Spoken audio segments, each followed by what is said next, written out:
In this video, we'll be showing you the basics of installing a Luba 3 all-wheel drive. We're installing the 3,000 square metre model, but the process is exactly the same for the 1,500 square metre model and the 5,000 square metre model. For you eagle-eyed viewers, you may see that the machine doesn't have the front mudguards on it. That's because the model we're using is a pre-production demo model, and the release version has mudguards on the front axle. So without further ado, let's get the machine installed and show you exactly what you need to do. First, choose a suitable location for your charging station. It should be level and have at least 1 metre in front of it clear so that the robot can dock. Connect the power supply to the charging station and then plug the power supply into a standard 13 amp socket. You should see a solid green light on the power supply and a solid green light on the charging station. You can use the supplied pegs for cable management to make sure the cable from the charging station is secure and out of the way of the lawn. Use the supplied screw pegs to secure the charging station in place on the ground.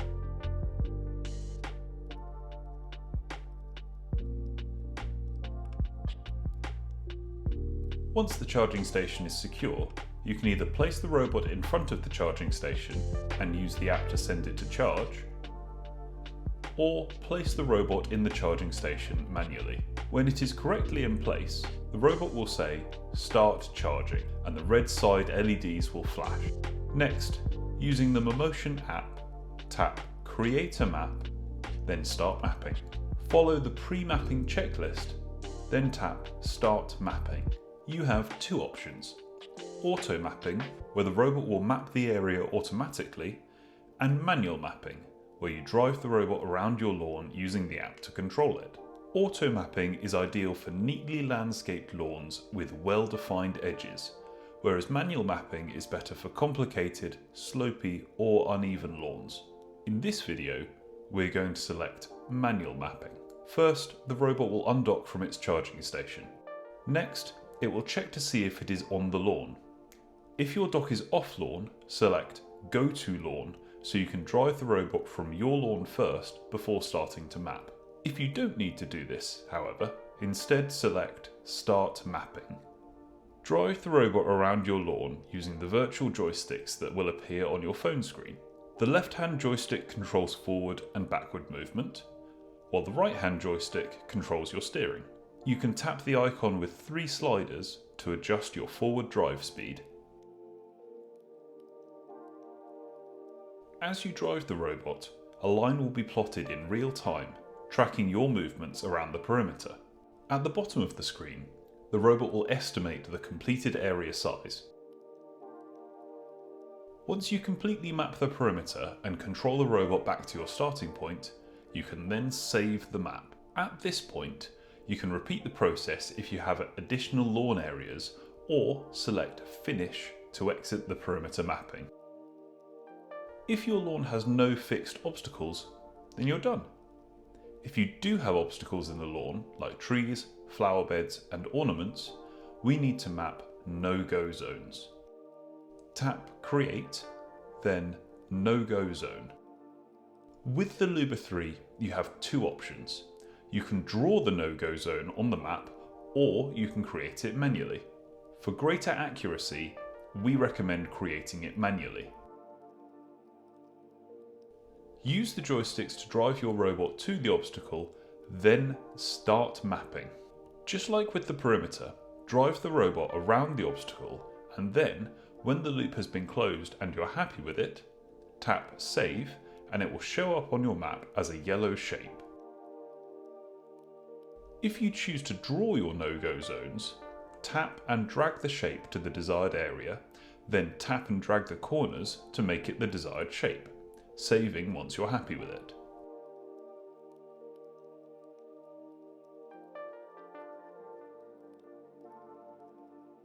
We can also add virtual fences as an extra layer of security for pools or cliff edges. Simply place the virtual fence and then tap and drag one end to shape it as necessary. If you have any areas with a lot of overhanging greenery or a narrow passage with obstacles on either side that the robot needs to mow in, we can use no stop zones. No stop zones are areas where the robot will ignore obstacles detected by its camera, but will stop the robot if it bumps into an obstacle. Use these with caution in areas that the robot struggles to navigate in. We map these the same way as a drawn no-go zone. If you want your Luba to mow a pattern in your lawn, you can choose from a selection of preset patterns to place on the lawn. These can be resized and rotated before saving. With our map completed, we're ready to mow. The task setup screen shows the size of area that the robot will be mowing and a rough estimation of the mowing time to complete. We can select which task areas we want the machine to work on, or just let it mow them all. In this case, we've just got the one area. Next, we can adjust our task settings. We can adjust the cutting height, forward drive speed, and the space in between the centre of each line that the robot mows by adjusting their respective sliders.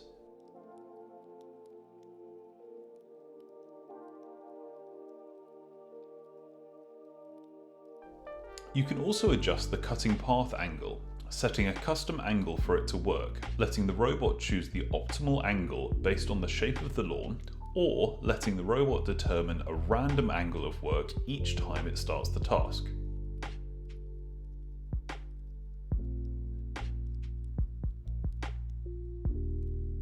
If we tap More at the bottom of the screen, we have additional options. Cutting path mode lets us determine how the robot cuts the lawn. Zigzag is the default, where the robot will operate along a single angle the whole time. Perimeter lapse only is for if you want the robot to just cut around the edge of the lawn. Chessboard path lets you set a second intersecting angle for the robot to take relative to the angle of work that it has been given. Finally, adaptive zigzag lets the robot optimize its cutting path in irregularly shaped lawns. Perimeter mowing lapse allows you to choose how many times you would like the robot to cut around the edge of the lawn. Obstacle detection mode lets you adjust the sensitivity of the obstacle avoidance cameras. Off means the robot will not actively avoid an obstacle until it bumps into it, whereas sensitive will give obstacles a wider berth. For any patchy lawns, sensitive is not recommended as the robot may avoid areas that it cannot detect as being grass. Edge coverage allows you to determine the amount the robot should offset its position over the edge, so that on flush edges, the grass is cut all the way to the edge. Finally, path order lets you determine whether the robot mows the perimeter first, or the main area of the lawn first. Once you've adjusted your mowing settings, the main task screen will adjust the predicted mowing time. Note, this does not include charging time, so for very long tasks, be aware that the robot will need to recharge after a couple of hours of work.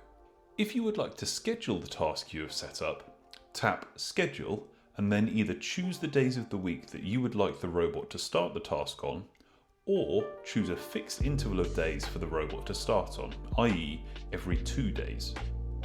Once you're happy, save the task and the robot will depart automatically at the time and date chosen. Alternatively, if you're setting up a one-time task, you can just tap Start and the robot will complete that task with those settings a single time. When the robot starts working, it will typically drive to a corner of the working area and then start mowing on its predetermined path. On the working screen, the robot will highlight where it has been in a lighter green. The robot will work until its charge state reaches 15%. This is the default setting, which can be adjusted in the battery and charge management options. Thank you very much for watching. We hope this video was helpful for you. If you've got any questions, please don't hesitate to leave us a comment. And if you enjoyed the video, please like and subscribe to see more content like this.